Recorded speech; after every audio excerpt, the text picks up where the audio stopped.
A couple of months ago, I stopped reviewing Seven Deadly Sins on a regular basis, and that was because I just wasn't really enjoying a lot of what was going on in the manga anymore, especially it looked like it was getting to a rush point, and it's very similar to also when mangas get axed. I just don't even want to bother anymore if they get canceled so early on. It's like, why even bother seeing how it ends when it doesn't matter?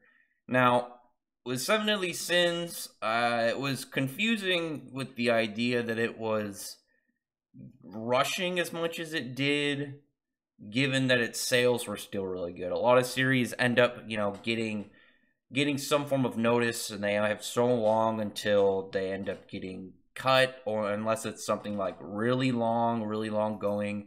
Kind of like how Bleach was. There was some stuff behind the scenes. We know that Kubo was sick.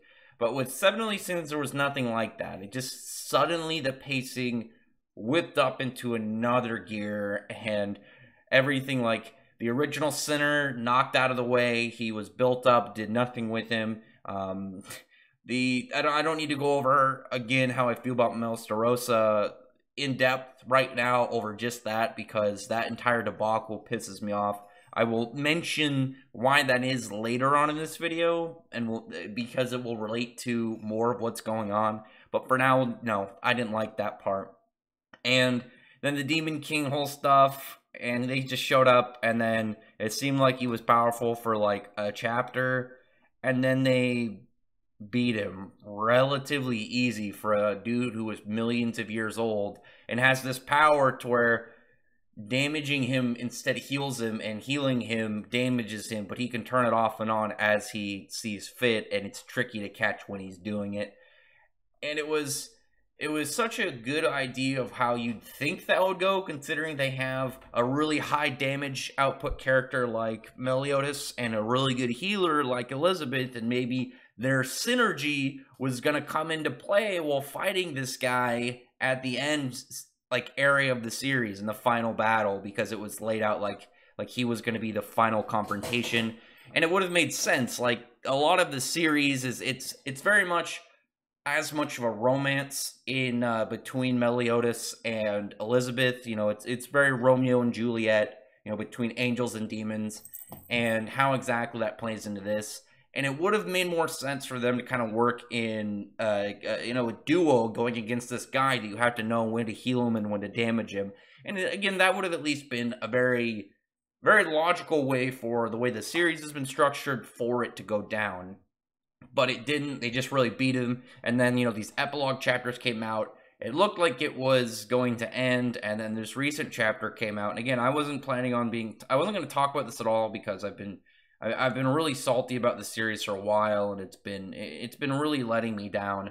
But this chapter, it was such a missed opportunity. And when I say that, I mean, like, such an intense way to where I would have been able to brush aside a lot of my complaints about the series because it seems to be intentional. But this plot point doesn't make sense. And what I mean by that, it's similar to, I'm gonna have to take a jab at One Piece. Recently, for somehow Zoro, the guy who throughout the entire series has had a huge threshold of pain and stamina, he gets stabbed through the shoulder while fighting two dudes he one-shots, and then he passes out. And the only idea that he passes out is because he has to end up with the princess girl who reveals that she's actually the princess of Wano and whatnot. And it feels entirely plot-based. It's one of those scenes where you saw in a movie or a show, again, in another more broad idea of what I mean, is you see something and it doesn't make sense, but it only happens because it needs to further the plot. A character doing something that otherwise shouldn't happen because they have to somehow get from point A to point B for the plot to progress. And with Seven Deadly Sins, they had a really good opportunity to do that. Because one thing that they haven't done that could work out now, that it's been a major complaint of mine throughout this entire arc, is the Endura demons. Pretty much, when you're a certain power level, what was it, five hearts or more, and you have to have a power level of, I think it's 50 or 60,000, somewhere within that range, because I think it's 50,000, because Derriere was, what, 51,000, and Monspiet, or however you pronounce their names, was 52 or 53,000, you know, somewhere around that area. And there were all these points of when you thought characters would do that. You know, I've made the argument so many times that, like, Meliodas, what should have made him special, and his power was that he, you know, he's immortal because of the curse. Maybe he was able to go in and out of Endura form for periods of time because of his curse, and maybe, you know, he used that curse as an advantage in a way, which would have been a logical thing to do, but they didn't. And again, with Chandler and Cusack, and then it was like, oh, they're actually the original demon. And, you know, what was the point of showing their pretty much Endura form, like, silhouettes when Arthur was, like, flexed on by him? And then it was like, okay, the original Sinner demon, whatever the fuck his name was. And he also didn't use this form, which, again, why? If you're going to die, and especially his power, where he was, what was it, like, he pretty much, like, every time he gets closer to dying, he gets more powerful. So if you're at a point where, like, well, I'm gonna die, if, like, I can't get more powerful, I'm gonna die, why wouldn't I use this? I don't know. But because we've never really seen a straight Endura fight other than the flashback where they only were defeated because of Elizabeth being an archangel, and, you know, the holy magic and the darkness. They're pretty much, you know, using light and dark. The other sides are weak, yet they also counteract the other. And you say, like, okay, they beat that one at that point because of, you know, even though this character isn't as powerful as that character, because of a type advantage. You know, look at Fairy Tail when they defeated Mardgeir. Neither Natsu, outside of Dragon Force, or Gray were as powerful as Mardgeir. The reason they were able to defeat him was because of Gray's Devil Slaying magic and the Demon Slaying, and it gave him a boost. You know, he even though him as a normal, like, you gave him all stats, he doesn't come close to Mardgeir, but because of the fact, you know, his ability, you know, the Demon Slaying attribute, did more damage against demons than it would against a normal person, you know, it made sense. So we could have brought all these Endura in, and they even mentioned them earlier in the chapter when Merlin and Elizabeth were discussing about what Purgatory's like. And again, I hate Nakaba for doing this so many times that he's done this. He's shown an Endura either in silhouettes in the actual chapter, and he's done it in volume extras and, you know, the back pages at the end where he just talks about them. He shows them, but he shows their silhouette, but he doesn't do anything with them. Like, there's apparently a handful of Endura, I don't think there was ever a number given, that are just wandering around Purgatory, including one's design that I really like that they used for the movie, but the movie is not canon, and he's got lore connected to characters in there. The one that they used there was actually one that used to be friends with Galen, or Galen, whatever. I know him from Galen, but I believe Galen with a D at the end is the official translation. But you could have easily had one of them involved, because we've never really seen where their power output is. We don't know, do they get stronger over time, you know, similar to how Bond got stronger as he was in Purgatory, you know, over time, you know, adapting to it. We've only seen two Endura in canon, and that was Derriere and Monspiet, and we don't know what the effects of, you know, them who were all around in the normal world, you know, in Britannia, versus ones that have been living in Purgatory for X amount of time. And we know time moves way faster over there. So, you know, they over the course of time, obviously they could be way more powerful. And you could have all these monsters more powerful than any of the characters we've seen. The only one logically that, you know, you could have them be more powerful is the Demon King. You know, just, it'd be weird for there to be stronger Endura than he is. But they could be between, you know, Chandler, Cusack, Original Demon, the Ten Commandments, and the Demon King. There could be a ton of them in that power level range, and they're only powerful, but they aren't smart. So you could still defeat them through normal means of strategy. Now, the way this chapter ended was a good plot twist executed in a terrible way. And because, you know, the epilogue chapters, the way that this chapter it was going towards, it felt like the last chapter of a series. And right at that last panel, which you'd think would have, look forward to Nakaba Sensei's next work. Thanks for everyone for reading and, getting the volumes in text on that page or the next one. A big boulder falls down and kills Elizabeth. And there's so many problems I have with this. One, it doesn't make any logical sense. It doesn't make any logical sense. And what I mean by that is, it doesn't make sense this is accidental. Obviously, it's like, okay, their curses are still in effect. They didn't fully destroy them. I don't know how that would work, considering Merlin made the curses go out of their body and we saw them get destroyed. Maybe the Demon King is still alive, or maybe you have to actually kill whoever put it on you to fully destroy it. Maybe like they have to take out the Supreme Goddess for it to actually be destroyed or something. Maybe Meliodas isn't there still because they killed the Demon King, allegedly, and that will add an extra layer, at least, of severity, because now he can die, But it shouldn't have gone down this way in so many ways. And it's not like, oh, they killed her, why didn't they do X amount of things? Like, they could have kept killing her. But the fact she died by a boulder, and not even that big of a boulder, makes no fucking sense. And why I say this isn't straight like, oh, power level stuff. Then the weight of this boulder falling at this speed, doing all these things, and you have it falls under 50% of what the characters are capable of. It's not that.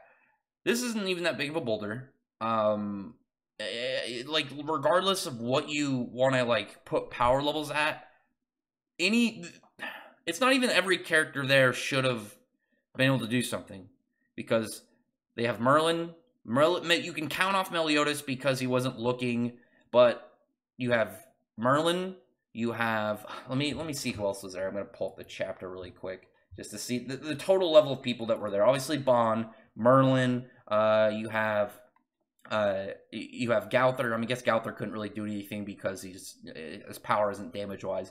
But you have, oh my god, what is her name? Elaine, you have King, Diana especially, I don't understand.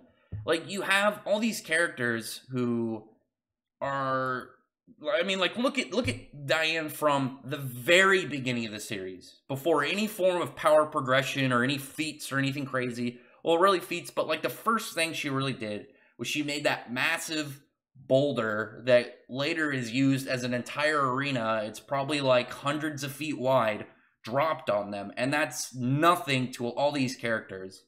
And they have like characters like, regardless if you want to argue like, oh, they did stuff with lightning, even if you want to just look at way back, even, which should apply to everybody, is when Meliodas threw that spear like, what, 7 kilometers back at Hendrickson, and like everybody there should be close to that level that's a fighter.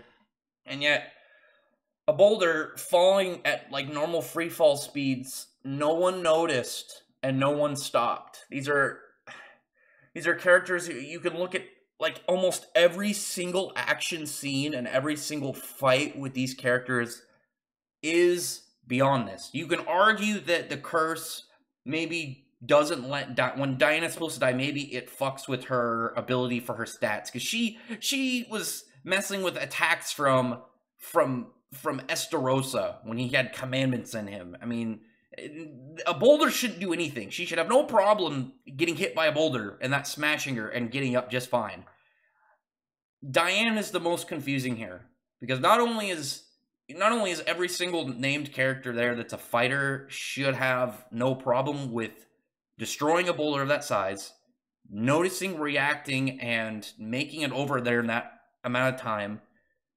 But Diane, her literal entire thing is being attuned with the earth and the minerals, and she didn't notice the rumble of a giant boulder cracking from the cliff. How no one heard the cracking of a gigantic boulder chipping off that mountain and then falling. No one heard the sound of it as, the rocks all split apart. No one heard anything going on. There was never an explanation in the series about, like when it happens. No one can pay attention to her. No one can notice her. The sound of anything affecting, her death is nulled out. No, never. It was just all these inconspicuous deaths, and There were times, obviously, it was like, okay, you know, some accidents, and maybe Meliodas was, you know, that we remember like one time, you know, it was the obvious big time, you know, when Faraudrin, or how to pronounce his name, killed her. But this shouldn't happen. This is ridiculous. This doesn't, it's not like me arguing power level stuff, it's arguing logic. It's arguing logic. Because this is like, I'm trying to think of another series. I mean, I guess I can use Fairy Tail because anybody, or Black Clover, or any of the normal things that I usually talk about on this channel, you know, pick a series. This would be like if Asta, every single person in the Black Bulls was hanging out. Every single person in the Black Bulls was hanging out. And all of a sudden, while Noelle was walking across a bridge, a rope snaps, and then she falls in the water and drowns. Doesn't make sense. It makes no logical sense. You don't need to argue of power levels of like how like any form of like, oh, she's done this many things to be fast enough for it. It's pure logic of people existent in the series. This shouldn't have happened. It reminds me too much of again, I gotta take another shot at One Piece because this was the scene, this was the first other encounter or first other scene I thought of when I saw this was the girl that Zoro used to fight a lot when he was a kid, and Zoro, you see Zoro couldn't beat her. Like, he's got 3 swords, he's training all the time, and he can never beat her, and he's just completely getting his ass kicked by her all the time. And he's lifting up giant boulders that weigh probably like a ton, like 2 to 3, 4,000 pounds, and he's repping them every day, hundreds, if not thousands of times, working out every day. She's withstanding the muscular strength of someone who can do that. And she dies from falling down a couple stairs. Doesn't make sense. This is, I think that's a way more of like a way more of like a nonsense moment than like the fictional, like hypothetical Black Clover one. It's just so stupid. And I it could have been so much easier. And Endura could have came, they had a portal to Purgatory up. They could have had an Endura loom out of the portal, kill her, grab her, do so many things. The Demon King could have still been there. The Supreme Goddess could have directly attacked. There could have been so many things that could have happened that at least made sense. They literally have a portal to Purgatory there. And they just talked about horrible monsters that roam around Purgatory. And yet, they had her die by a boulder. And it doesn't make sense. It makes no sense. Like, there's so many characters there that should have noticed. It's ridiculous. Like, if I was there, again, if I was there, unless somehow there's an effect that doesn't let them notice whatever's about to kill her through some, like, weird goddess power, like, messes with their senses or their thoughts or something, regardless if you were paying attention to her, regardless if you were looking at Meliodas, regardless if you were looking around you, you would hear the boulder. You would hear a giant piece of rock split from a mountain and fall. It's so silly. Like, not only that, is like when it's falling off, you would think that like how big it is, and when you see the shape of like the spot that it fell, there would be more chunks like fall, like they're right next to it. They're like 10 feet from it, and yet they don't hear it. It makes no sense. Oh my god. I mean, like, so I had no expectations for any following villains. Like I said, my hope for the series died off when Maelstrom Starossa was beaten by King getting a fucking stupid power up after just getting a power up. And then he wasn't like he got it and like fought him, he trashed him. This guy who was built up throughout the series as being different as the other demons. There's all this foreshadowing with him not being normal demon, you know, it came out like there was that saying that every time someone described him, it was exactly the same as the last time someone said it, which was weird. And then it was revealed how that all worked and why that was. And he was the dude who had a thing, was in love with the main girl, who lost his chance to her by his enemy from the opposing side. Perfect as a idea for a villain in a love story based kind of thing. Plus he was light and dark of an angel. He was literally a fallen angel who had both light and darkness, and yet they threw him aside to have the Demon King, who had no real buildup. He just kind of like showed up and was like, "Ha, I'm here." And now they're gonna do that again with the Supreme Goddess, I'm guessing, because literally again, other than Endura, who else is an enemy? Two of the archangels are nothing right now compared to these characters. You can argue Lucio Del, or however the fuck you pronounce his name, and you can argue Male. And the only one that's really a threat would be Male with in the one form. That's the only character that you could be like between them and the Supreme Goddess is a threat. Other than that, like, I mean, she's not even really a threat because like clearly the sides were equal. There's no indication that the Supreme Goddess and the Demon King were anything but equals, and they already defeated the Demon King with Meliodas' powers stacked on his, plus the 10 Commandments. Why? He had all the 10 Commandments, he had his full power back plus Meliodas', and they beat him. So what reason is anybody after this going to be a threat? Oh, and if you've seen the fucking movie, that was revealed that the Mother of Chaos is fucking Mama Hawk. So this other mysterious potential villain, no, she's already on their side. This other big dangerous character, she's already on their fucking side, so... I mean, it's a non-canon movie, but I doubt they're going to change that. Whatever. Tell me in the comments below what you thought about this. I've been really annoyed by this throughout the entire day, and I wasn't sure if I wanted to make a video for it. I mean, this video is already at almost 22 minutes. I didn't even want to talk about this series anymore in videos. It was just going to be maybe in live streams where, you know, I answered a question, but whatever. Again, tell me in the comments. I mean, if you're still enjoying it, it's fine, but this is... I'm telling you my opinions, if you've even made it this far at the end of the video. And again, you don't have to agree with me. I'm just telling you my review and my opinions on what's going on. And you are fully free to tell me why you think I'm wrong.